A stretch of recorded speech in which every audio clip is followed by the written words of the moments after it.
Shedderlund gempa menggemparkan Meksiko pada Senin 19 September 2022. Gempa mengguncang bagian barat negara itu saat hari peringatan dua gempa besar 1985 dan 2017.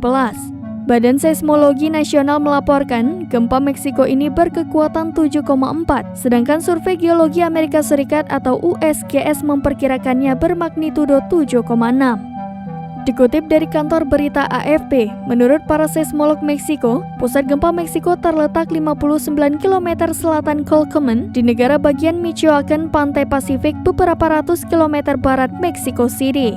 Pada 19 September 1985, gempa bermagnitudo 8,1 di Mexico City menewaskan lebih dari 10.000 orang dan menghancurkan ratusan bangunan. Selanjutnya pada 2017, gempa Meksiko bermagnitudo 7,1 menyebabkan sekitar 370 orang tewas terutama di ibu kota.